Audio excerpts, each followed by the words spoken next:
Bismillahirrahmanirrahim. Assalamualaikum warahmatullahi wabarakatuh.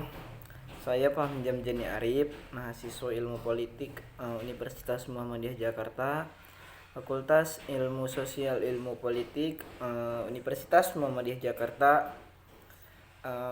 Di sini saya akan menjelaskan tentang fungsi organisasi dalam Islam. Materi ini untuk memenuhi tugas mata kuliah Al-Islam 3 yang dosen pengampu Dr. Muhammad Nasih. Sebelum mulai materi seperti biasa kita akan baca surat Al-Fatihah demi kelancaran. Bismillahirrahmanirrahim. Alhamdulillahirabbil alamin arrahmanirrahim maliki yaumiddin. Iyyaka na'budu wa iyyaka nasta'in ihdinas siratal mustaqim siratal ladzina an'amta 'alaihim ghairil maghdubi 'alaihim waladdallin. Amin. Fungsi organisasi Islam. Islam adalah sebelum membahas kita lebih jauh saya akan menjelaskan tentang Islam dulu. Islam adalah agama yang rahmatan lil alamin, yang menjunjung tinggi nilai-nilai kasih sayang. Kasih sayang ini tujuannya tidak lain adalah untuk menciptakan harmonis di antara manusia termasuk di Indonesia. Karena pada realitanya banyak isu-isu negatif yang seolah memojokkan Islam, seperti teroris, pertikaian antara Sunni dan Syiah dan juga Ahmadiyah, intoleransi antara serta konflik aliran yang berbeda paham. Padahal Islam adalah garda yang paling depan dalam persatuan bangsa Indonesia. Bahkan pejuang NKRI adalah pejuang NKRI adalah yang beragama Islam. Melihat dari kacamata umat Islam di Indonesia saat ini, perlu adanya kesadaran dan diri bahwa sebagai umat Islam kita sebaiknya harus ikut serta dalam berkontribusi untuk agama Islam dengan melibatkan diri ke dalam organisasi Islam yang mana tujuannya untuk membangun kemajuan Islam dan sejumlah aspek dan juga ummah itu sendiri. Rasulullah SAW bersabda, "Siapa yang menyebut tiada Tuhan melainkan Allah, maka dia adalah dai pendakwah." Dari sabda di atas dapat disimpulkan bahwa umat Islam adalah seorang penyampai risalah Islam. Maka dari itu sepantasnya kita menebarkan kebaikan-kebaikan seperti yang sudah diajarkan dalam agama Islam kepada khalayak. Ketika bicara tentang Indonesia, maka terdapat 3 kekuatan besar di dalamnya, yaitu kekuatan ekonomi, agama, dan politik. Jennifer L. Lay menganalogikan saling merangkai dalam suatu anyaman dalam sebuah permadani yang bernama Indonesia. Di dalam Islam sendiri tidak asing dengan ketiga kekuatan tersebut. Walaupun ada sebagian kelompok yang memisahkan ketiga kekuatan itu, padahal kalau kita membaca sejarah Islam itu sendiri, ketiga kekuatan tersebutlah yang membawa Islam sampai pada sekarang ini. Jika kita membaca sejarah Islam memiliki kedudukan penting dalam memerdekakan Indonesia. Tak asing pula dengan 2 organisasi besar di Indonesia, yang ini Muhammadiyah dan Nahdlatul Ulama atau NU, yang muncul akibat penjajahan, akibat kukungan tradisi ataupun telah mengunggah kesadaran untuk memperjuangkan martabat bangsa ini melalui jabatan, pendidikan, maupun organisasi. Muhammadiyah yang telah berdiri pada 8 Zulhijjah 1330 Hijriah ataupun 18 November 1912 Masehi di Kampung Kauman, Yogyakarta, dipimpin oleh Kiai Haji Ahmad Dahlan. Perserikatan Muhammadiyah didirikan untuk mendukung usaha Kiai Haji Ahmad Dahlan untuk memurnikan ajaran Islam yang menurut anggapannya banyak dipengaruhi oleh hal-hal mistik Nahdlatul Ulama ataupun NU juga berdiri sejak 31 Januari 1926 di kota Surabaya yang dipimpin oleh Kiai Haji Hasyim Asy'ari. Dari bergerak di bidang pendidikan, sosial, ekonomi, ada banyak faktor yang melatar belakangi berdirinya NU. Di antaranya adalah perkembangan dan pembaharuan pemikiran Islam yang menghendaki pelarangan ataupun segala bentuk amaliyah kaum Sunni. Organisasi Islam sebagai media dakwah umat Islam saat ini dibutuhkan. Tujuannya agar umat Islam memiliki rujukan, yakni para ulama. Para ulama yang dimaksud ini yang dalam organisasi tersebut yang berpedoman pada Al-Quran dan As-Sunnah, agar tidak terombang-ambing dengan isu-isu terorisme dan pelanggaran HAM, intoleransi dan sebagainya. Dengan organisasi Islam di Indonesia pula seperti Nahdlatul Ulama dan Muhammadiyah yang notabene organisasi terbesar di Indonesia,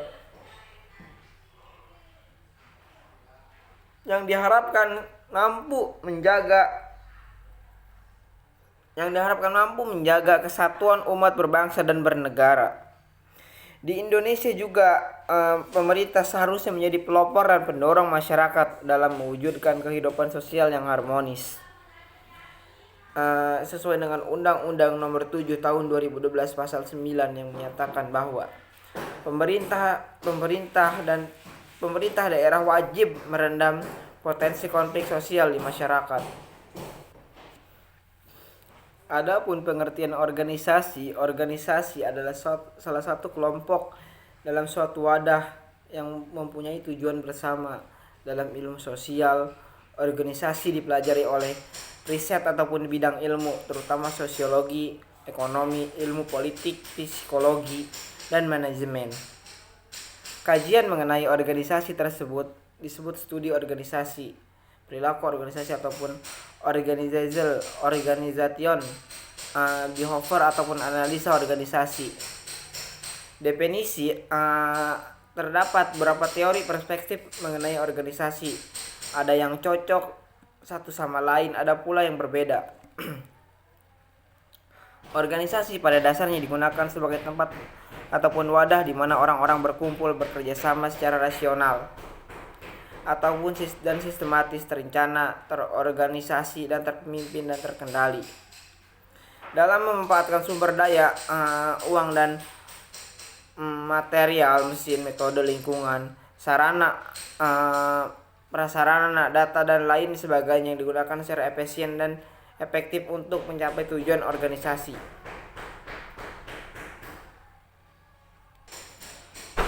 Organisasi juga tidak dapat dipisah dengan kata kaderisasi. Kaderisasi ini berasal dari kata bahasa kata kader ini berasal dari bahasa Yunani yang berarti cadre, berarti bingkai, ataupun kata lain yang bermakna sama adalah figur ataupun kerangka. Karena itu yang dimaksud dalam kaderisasi adalah upaya untuk melahirkan sumber daya manusia menjadi figur, kerangka ataupun tulang punggung organisasi ataupun sumber SDM-nya adalah kader. Itulah yang membingkai para anggota organisasi tidak bengkok ataupun berbelok ataupun keluar dari ideologi secara visi dan misi, dan segala aturan main yang telah ditetapkan dengan bingkai itu para anggota bisa dijaga dan tetap di jalan yang lurus. Kaderisasi sangat penting meningkatkan makin banyak ideologi yang muncul dan menguat disebabkan oleh dinamika kehidupan yang kompleks dan diharapkan menjadi sumber solusi. ICMI sebagai organisasi Islam harus melakukan kaderisasi yang agar para aktivis memiliki pemahaman yang komprehensif tentang ajaran-ajaran Islam dengan dua sumber utama, Al-Quran dan hadis. Terlebih ICMI adalah wadah bagi kaum cendekia. Kecendekiaan ini harus berada dalam bingkai dan ajaran Islam. Itu menandakan bahwa umat Islam harus dalam koridor yang telah ditetapkan oleh Allah Subhanahu wa taala, melewati batas-batas yang telah ditetapkan oleh Allah akan menyebabkan manusia mengalami kesesatan. Di sisi lain, dituntut untuk melakukan amal kebaikan dan optimal. Perintah untuk beramal salih bukan bahkan hampir selalu seiringkan dengan pemerintah untuk beriman secara benar. Iman tidak diimplementasikan dalam bentuk amal salih dipandang secara fungsional karena manusia dituntut untuk berlomba dalam melakukan kebaikan agar menjadi terbaik dengan indikator yang paling bermanfaat bagi orang lain ataupun al-ahyar al-annas al-fa'uhum al-ilan nas. Untuk memperbesar amal baik itu tidak ada jalan kecuali menggunakan sarana ilmu pengetahuan dan teknologi. Sebab dengan ilmu pengetahuan dan teknologi kerja besar bisa dilakukan, mahakarya bisa diciptakan pun demikian. Bisa kerja besar dengan tidak didasarkan kepada iman yang besar, maka di sisi Allah ibarat fata morgana belaka. Kelihatannya ada tapi kesungguhannya tidak ada. Permasalahan dalam organisasi ini adalah kaderisasi menjadi kebutuhan sangat mendesak bagi organisasi ICMI karena ICMI menghadapi masalah eksternal dan internal. Masalah eksternal diantaranya adalah pertama, gempuran ideologi yang tidak sesuai bahkan bertentangan dengan Al-Quran dan Sunnah Nabi Muhammad SAW. Dalam konteks ini, ICMI tidak seluruh intelektual muslim ditantang untuk melakukan pemikiran. Kedua, kemajuan ilmu pengetahuan dan teknologi dikendalikan secara sangat dominan untuk tidak menyebutnya secara total atau oleh para ilmuwan bukan muslim. Padahal ajaran-ajaran Islam baik dalam Islam maupun sunnah sangat mendorong kepada pengembangan dan kemajuan ilmu pengetahuan dan teknologi. Di awal masa Islam, tepatnya di era Daulah Abbasiyah, umat Islam telah melahirkan sangat banyak ilmuwan besar saat Eropa masih belum terkenal, dan karya-karya mereka nampak sekali dipengaruhi oleh setidaknya motivasi dan kedua sumber utama Islam. Sedangkan masalah internal ICMI adalah sebagian aktivis ICMI bahkan tidak termasuk di dalamnya elit-elitnya menganut paradigma ideologis yang hanya tidak sesuai tetapi bertentangan dengan doktrin Islam. Dalam konteks ini, dalam praktek politik tidak sesuai dengan aktivis ICMI atau imun dan praktik penyelewengan kekuasaan. Padahal semestinya para aktivis ICMI telah memberikan keteladanan kepada sikap yang bersih, berintegritas dan profesional. Untuk melakukan hasil refleksi yang objektif dan komprehensif diperlukan multi sudut pandang sehingga menghasilkan otoritik. Pertama, ICMI merupakan organisasi yang secara faktual hanya menghimpun para aktivis organisasi lain, diantaranya HMI, Muhammadiyah, persis sedikit NU. Jika dialami akses kepada sumber Islam, ajaran Islam pada kader-kader organisasi, ternyata masih sangat minim. Sedangkan dari dalam ICMI tidak ada lagi kaderisasi yang kriterianya yang lebih rigid dengan menggunakan ukuran-ukuran kuantitatif dan kualitatif. Mereka seolah hanya menjalani aktivitas organisasi asal sesungguhnya sangat secara parsial dan faktualatif. Jika bukan masalah sangat minim, ICMI mesti menjadi salah satu wadah dengan sistem kaderisasi melahirkan figur-figur yang memiliki kedalaman pemahaman semakin banyak aspek, kemudian berupaya mengintegritasinya. Kaderisasi model inilah yang mampu menghasilkan yang mengantarkan kepada reintegritas saintek dalam Islam. Maksudnya untuk mengantarkan kepada fungsi organisasi dalam Islam.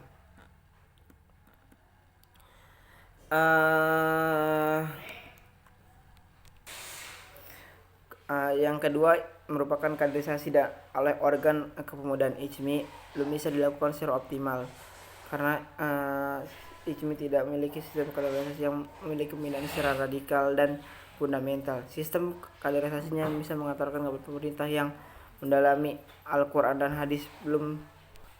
Kurang lebihnya mohon maaf. Wassalamualaikum warahmatullahi wabarakatuh.